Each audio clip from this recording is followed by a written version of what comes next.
सरकार ने कहा मट्टी में मिला देंगे, तो मट्टी में तो मिल गए, अब मट्टी में मिलने के बाद रगड़े जा रहे हैं।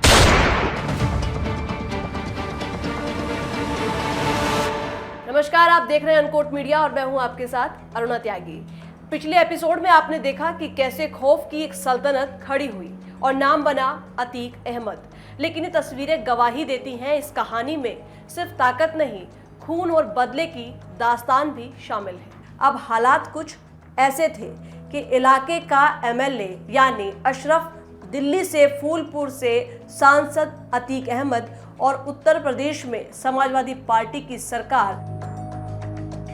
अब खेल ऐसा हो चुका था कि अतीक अहमद के लिए चित भी उसकी थी और पट भी उसकी थी, यानी सत्ता और सिस्टम दोनों की तरफ पकड़ मजबूत होती जा रही थी। इस तस्वीर को देखकर एक बात साफ तौर पर कही जा सकती है कि उस दौर में अतीक अहमद का दबदबा आखिर किस स्तर तक पहुंच चुका था। कहा जाता है जब मुलायम सिंह यादव मुख्यमंत्री रहते हुए प्रयागराज पहुंचे तो वो अतीक अहमद के घर गए और उसी दौरान एक ऐसा दृश्य सामने आया जहां वो अतीक के कुत्ते ब्रूनो से हाथ मिलाते हुए नजर आए कि अतीक का असर सिर्फ अपराध की दुनिया तक सीमित नहीं था, सत्ता के सबसे ऊंचे गलियारों तक उसकी सीधी पहुंच हो चुकी थी। अतीक अब सिर्फ एक नाम नहीं रहा था, वो उत्तर प्रदेश में एक बाहुबली के रूप में स्थापित हो चुका था, जहां पैसा, ताकत और डर सब उसके साथ खड़े थे। उस पर केस तो दर्ज होते थे लेकिन गवाह सामने नहीं आते थे, और अगर कोई हिम्मत करता भी था तो वो अचानक से गायब हो जाता था।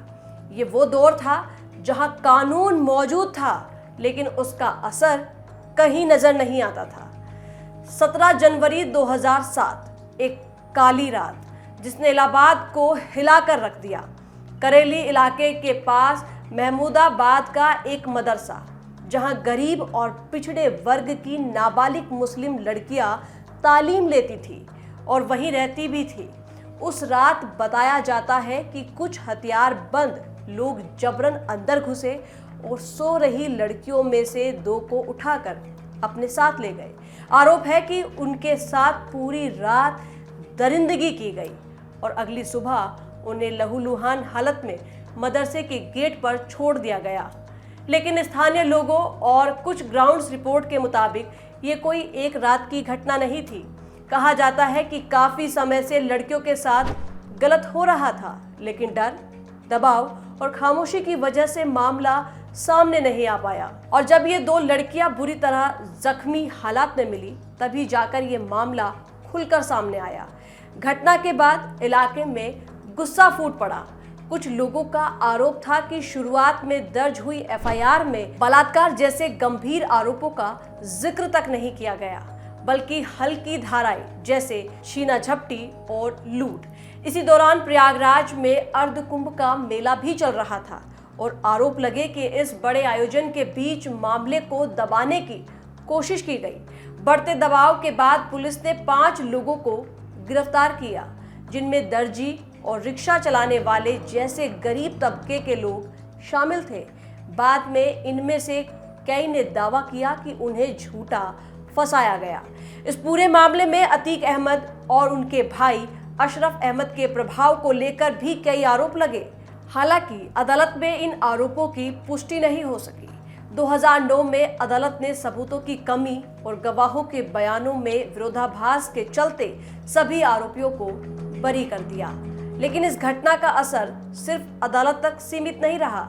स्थानीय लोगों के मुताबिक कानून की नज़र में भले ही कोई दोषी साबित ना हो पाया, लेकिन जनता की नज़र में ये मामला एक बड़ा मोड़ बन गया। कहा जाता है कि इस घटना के बाद अतीक अहमद और अशरफ अहमद के चुनावों में जनता का वैसा समर्थन नहीं मिला और वो फिर कभी पहले जैसी राजनीतिक पकड़ हासिल नहीं कर पाए। 13 मई 2007 उत्तर प्रदेश के चुनावी नतीजे आए। बसपा जीत गई और सपा सत्ता से बाहर हो गई। इलाहाबाद वेस्ट सीट पर भी बड़ा उलटफेर हुआ। बसपा की तरफ से पूजा पाल ने अशरफ को हराकर जीत अपने नाम की। अतीक अहमद के खेल का रुख अब बदलना शुरू हुआ। बसपा सरकार आने के बाद राजूपाल हत्याकांड के गवाह उमेश पाल और पुलिस में शिकायत दर्ज कराई। शिकायत में लिखा गया कि 2006 में अतीक अहमद ने उनका अपहरण किया था और अपने पक्ष में बयान बदलवाने के लिए उन पर दबाव बनवाया था। इसी दबाव में उन्होंने पहले कहा था कि उन्हें कुछ नहीं पता, लेकिन अब सच सामने आने लगा था। ये मामला सिर्फ एक केस नहीं था, ये वही मोड़ था जिसने अतीक अहमद की कहानी का अंत लिखना शुरू कर दिया था। 2008 काफी समय तक दिल्ली में छिपे रहने के बाद आखिरकार अतीक अहमद गिरफ्तार कर लिया गया। ये गिरफ्तारी सिर्फ एक कार्रवाई नहीं थी, बल्कि उस लंबे सफर पर लगाम थी जहां अब तक कानून उस तक नहीं पहुंच पा रहा था।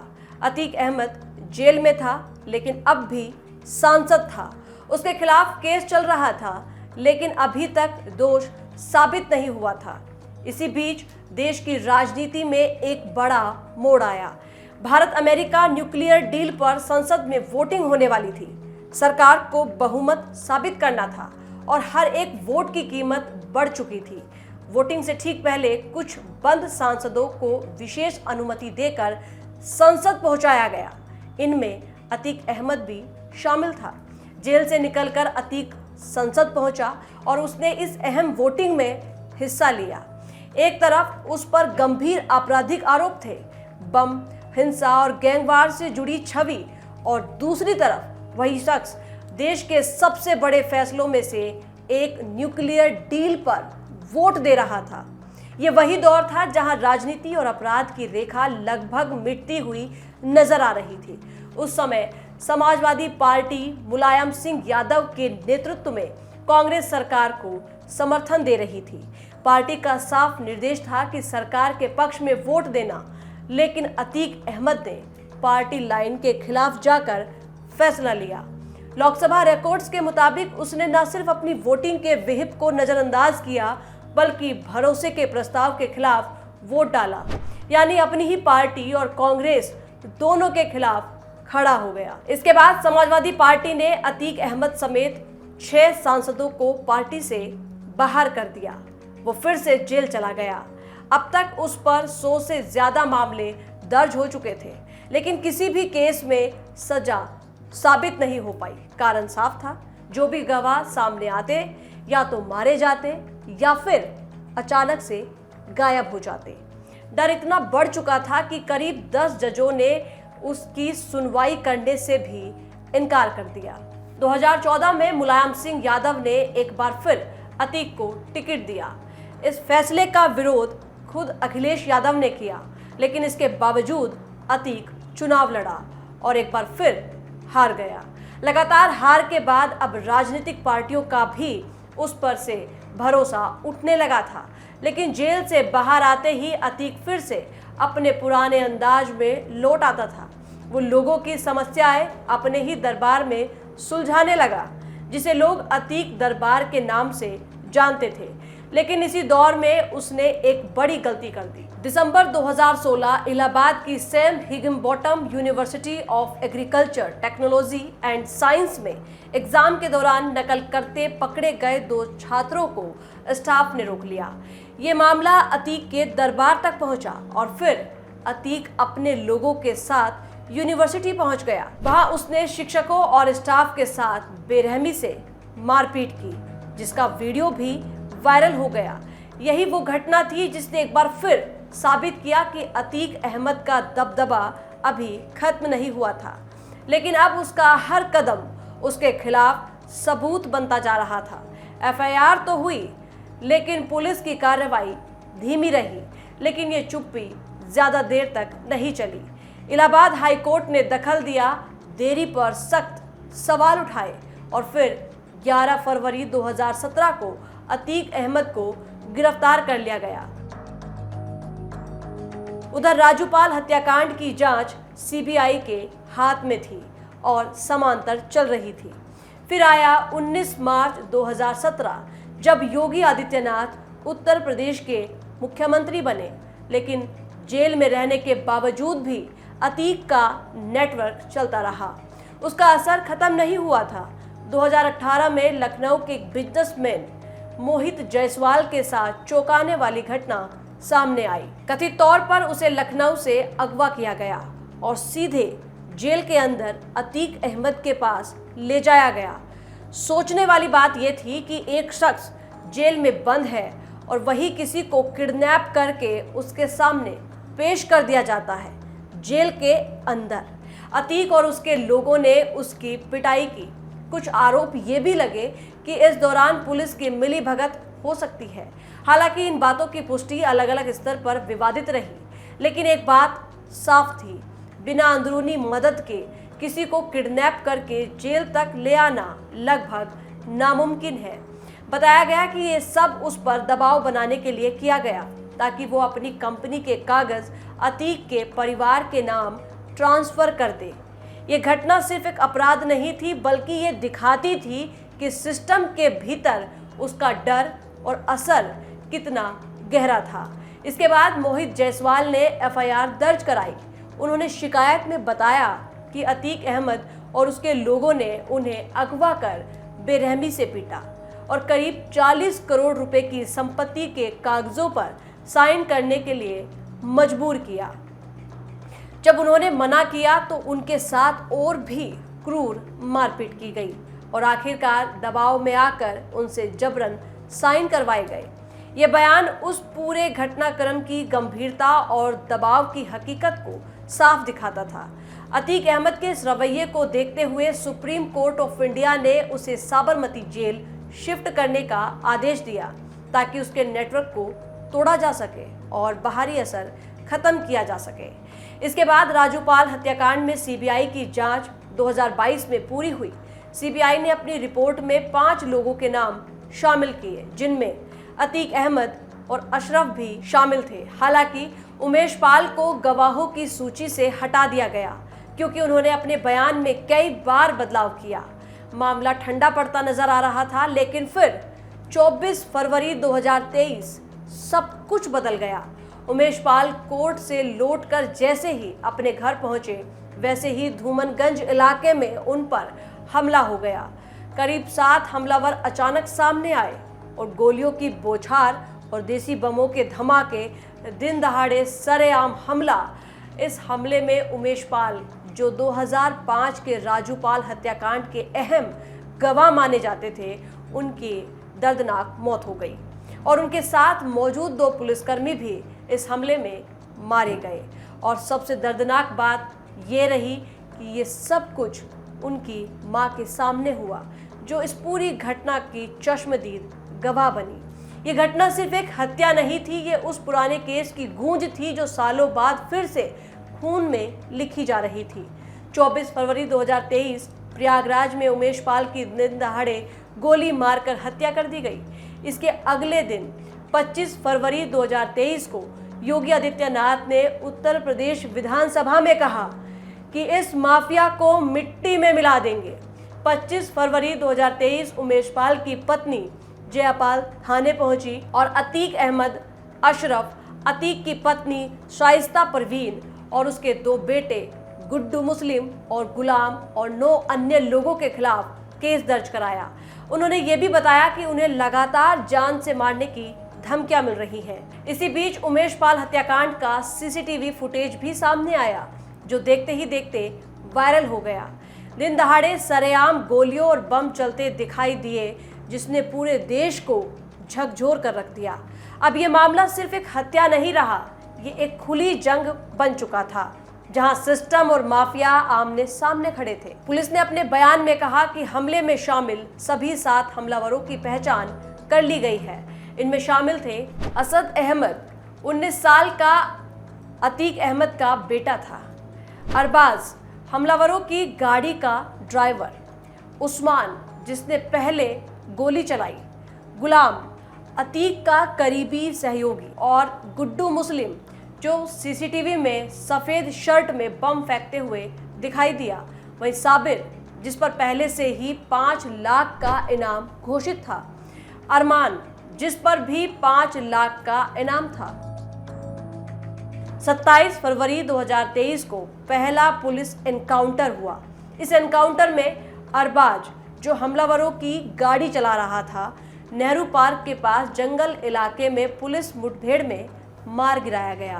अगला एनकाउंटर ठीक 7 दिन बाद 6 मार्च 2023 को हुआ। इस बार उस्मान उर्फ विजय चौधरी को प्रयागराज में पुलिस ने मुठभेड़ में मार गिराया। पुलिस के मुताबिक उस्मान ने भागने की कोशिश की, जिसके दौरान उसे गोली लगी और उसे अस्पताल ले जाया गया, लेकिन वहां उसकी मौत हो गई। लेकिन इस कहानी का एक दूसरा पक्ष भी सामने आया। उस्मान की पत्नी का आरोप था कि 6 मार्च की सुबह पुलिस उसके घर आई और अपने साथ ले गई और बाद में फर्जी एनकाउंटर दिखाकर उसकी हत्या कर दी।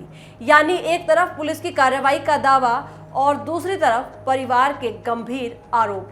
सच क्या है, ये सवाल उस वक्त भी खड़ा था और आज भी बहस का विषय बना हुआ है। इसी दौरान अतीक अहमद साबरमती जेल में बंद था। फिर आया 28 मार्च 2023 जब कोर्ट ने उमेश पाल किडनैपिंग केस में फैसला सुनाया। अतीक अहमद को उम्र कैद की सजा हुई। ये पहली बार था जब 100 से ज्यादा मामलों के बावजूद अतीक को किसी केस में दोषी ठहराया गया। अब वो सिर्फ आरोपी नहीं रहा, बल्कि कानून की नजर में दोषी अपराधी बन चुका था। इस सजा के बाद अतीक को साबरमती जेल से वापस उत्तर प्रदेश प्रयागराज लाया गया।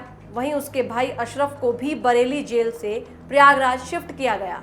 ये पूरी प्रक्रिया आसान नहीं थी। जब अतीक को एक राज्य से दूसरे राज्य लाया जा रहा था, मीडिया ने उसे एक पल के लिए भी अकेला नहीं छोड़ा। सुरक्षा इतनी कड़ी थी कि इसे एक हाई रिस्क ऑपरेशन माना गया।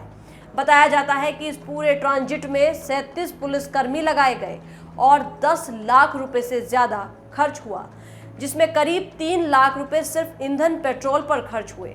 अब अतीक और अशरफ दोनों प्रयागराज की जेल में थे और कहानी अपने सबसे बड़े निर्णायक मोड़ की तरफ बढ़ रही थी। फिर तारीख आई 13 अप्रैल 2023।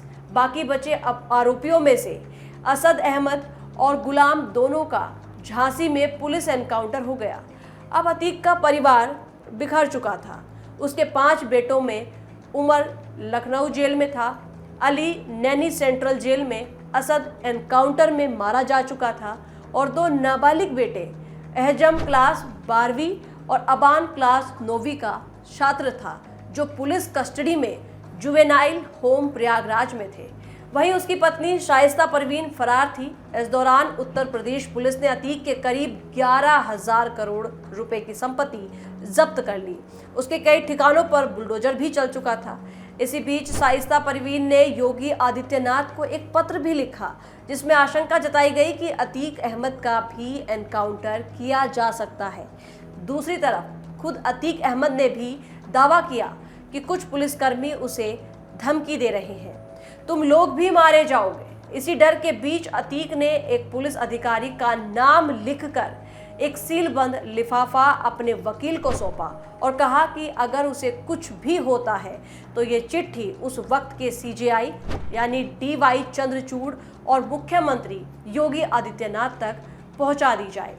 अब माहौल ऐसा था जहां हर पल कुछ बड़ा होने का अंदेशा था। गुड्डू मुस्लिम, अरमान और साबिर ये तीनों अब भी फरार थे। असद के एनकाउंटर के बाद अगले दिन उसका शव कसारी मसारी गांव लाया गया। वही गांव जहां अतीक अहमद का जन्म हुआ था। ये जगह धूमनगंज थाने के करीब ही थी, जहां अतीक और अशरफ पुलिस कस्टडी में थे, लेकिन उन्हें अपने ही बेटे के जनाजे में शामिल होने की अनुमति नहीं मिली। इसी बीच कोर्ट ने आदेश दिया कि अतीक और अशरफ का नियमित मेडिकल चेकअप कराया जाए, ताकि ये सुनिश्चित किया जा सके कि पुलिस कस्टडी में उनके साथ किसी भी तरह की मारपीट या दुर्व्यवहार तो नहीं हो रहा है। कुछ असमानताएं सामने आई। देर रात मेडिकल चेकअप रात 10:30 से 11:15 बजे के बीच रूटीन मेडिकल कराना कई लोगों को असामान्य लगा, क्योंकि कोई इमरजेंसी नहीं थी। कॉल्विन हॉस्पिटल को सिर्फ 10 मिनट पहले ये बताया गया। 15 अप्रैल 2023 रात करीब 10 बजे अतीक अहमद और अशरफ को प्रयागराज के कॉल्विन हॉस्पिटल लाया गया, जो धूमनगंज थाने से सिर्फ कुछ मिनट की दूरी पर था। उनकी गाड़ी अस्पताल के पास रुकती है और चारों तरफ भारी पुलिस सुरक्षा। कदम दर कदम उन्हें अंदर ले जाया जा रहा था, लेकिन उसी वक्त मीडिया के लोग उन्हें चारों तरफ से घेर लेते हैं। कैमरे, माइक, लाइव कवरेज और इसी भीड़ में 3 लोग नकली मीडिया कर्मी बनकर घुस आते हैं। जैसे ही अतीक से सवाल पूछा जाता है, लाइव कैमरे के सामने कुछ ही सेकंड में अतीक और अशरफ को गोलियों से भून दिया जाता है। पुलिस तुरंत हमलावरों को पकड़ लेती है, लेकिन तब तक सब खत्म हो चुका था। पूरे देश ने ये मंजर लाइव देखा और यहीं से उठे सबसे बड़े सवाल। पुलिस कस्टडी में इतनी सुरक्षा के बीच ये 3 लोग कौन थे, अंदर पहुंचे कैसे और आखिर उन्होंने ये सब क्यों किया? पुलिस ने मौके से जिन 3 हमलावरों को पकड़ा, उनके नाम सामने आए। लवलेश तिवारी, जिसकी उम्र करीब 22 साल, उत्तर प्रदेश के बांदा जिले के लूमर गांव का रहने वाला था। मोहित उर्फ सनी, लगभग 23 साल का, हमीरपुर जिले के कुरारा का निवासी था। अरुण मौर्य करीब 18 साल का बताया गया, हालांकि कुछ रिपोर्ट्स में उसकी उम्र इससे भी कम बताई गई। वही कासगंज जिले के कदरवाड़ी गांव का रहने वाला था और पिछले कुछ सालों से हरियाणा के पानीपत में अपने दादा के साथ रहकर एक गारमेंट यूनिट में काम करता था। ये तीनों नकली मीडिया कर्मी बनकर भीड़ में घुसे और पुलिस कस्टडी के बीच लाइव कैमरे के सामने अतीक और अशरफ की हत्या कर दी गई।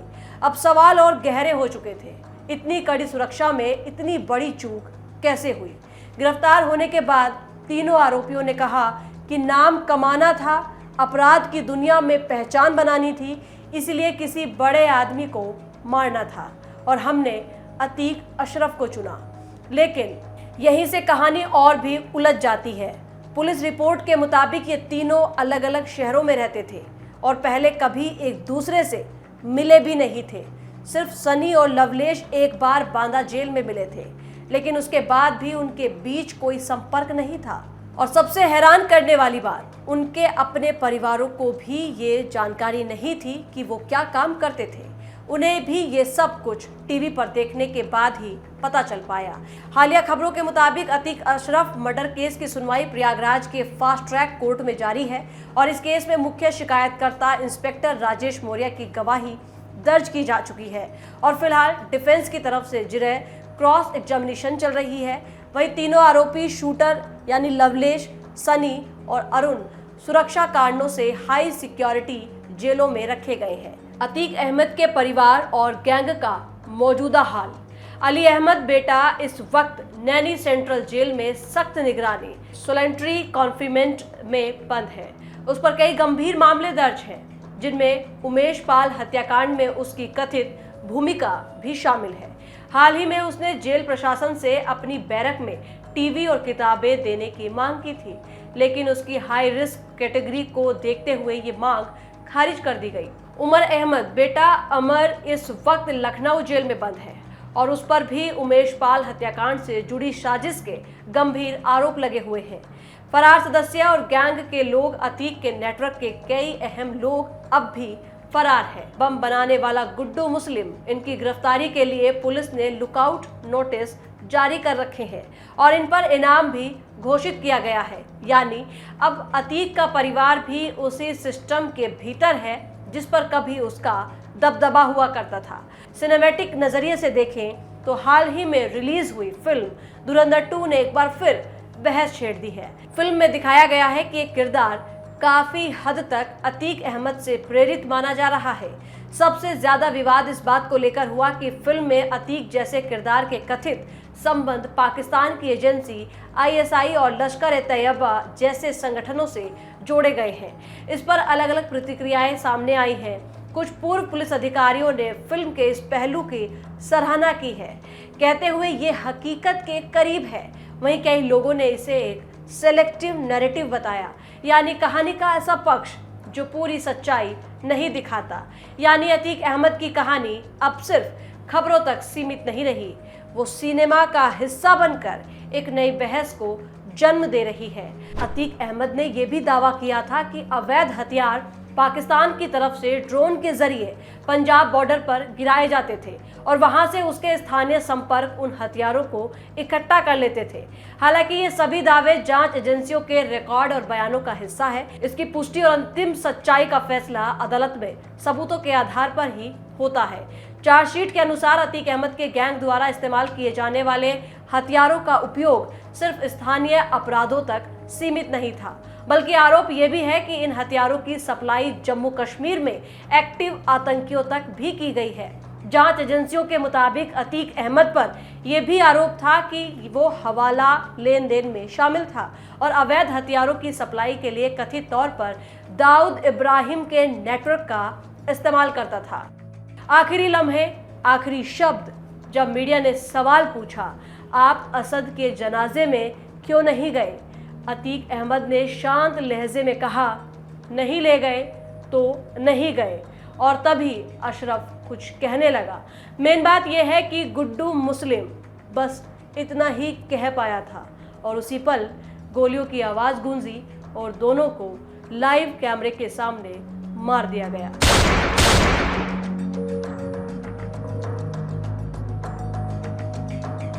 अतीक अहमद की पत्नी शाइस्ता परवीन अब भी उत्तर प्रदेश के मोस्ट वांटेड लिस्ट में शामिल है और फरवरी 2023 से लगातार फरार है और एसटीएफ के मुताबिक वो लगातार अपनी लोकेशन बदलती रहती है, बुर्का पहने मददगारों का सहारा लेती है और मोबाइल फोन का इस्तेमाल लगभग नहीं कर रही है ताकि ट्रैक ना की जा सके। रिपोर्ट्स के अनुसार 2024 के आखिरी में उसकी आखिरी लोकेशन ओडिशा में ट्रेस हुई थी, जहां उसे कथित तौर पर गुड्डू मुस्लिम के नेटवर्क से जुड़े लोगों ने पनाह दी।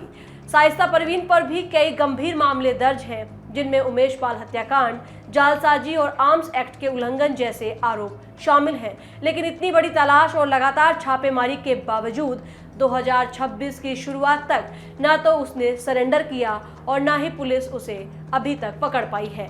यानी पूरी कहानी का एक अहम किरदार अब भी परछाइयों में छुपा हुआ है। कहा जाता है कि अतीक अहमद अक्सर अपने आत्मविश्वास भरे अंदाज में ऐसे उदाहरण दिया करते थे जब उनसे एक आपराधिक मामले और जेल जाने को लेकर सवाल किया तो वो मुस्कुराकर नेल्सन मंडेला का जिक्र करते हैं। वो कहते हैं कि नेल्सन मंडेला भी 27 साल जेल में रहे और उसके बाद अपने देश के सर्वोच्च पद पर पहुंचे। इस तरह के उदाहरण देकर वो अपने हालात को भी एक अलग नजरिए से पेश करने की कोशिश करता था। राजनीति में एक पैर संसद में हो और एक पैर जेल में, तो समझिए सफर सही दिशा में चल रहा है। ये सिर्फ एक बयान नहीं था, बल्कि उस दौर में अतीक अहमद के आत्मविश्वास, उसके गुरूर और बढ़ते अहंकार की झलक था। तो ये थी एक ऐसी कहानी जहां अपराध, सत्ता और डर तीनों एक ही नाम के इर्द गिर्द घूमते रहे। लेकिन कहानी यही नहीं खत्म होती है, क्योंकि आज भी कई सवाल जवाब का इंतजार कर रहे हैं। अनकोट मीडिया वापस आएगा एपिसोड 2 के साथ। आप हमें कमेंट करके ज़रूर बताइए अगली कहानी आप किस पर देखना चाहते हैं। तब तक के लिए सवाल जिंदा रखिए, क्योंकि सच अक्सर वहीं छिपा होता है जहां हम देखना बंद कर देते हैं। नमस्कार।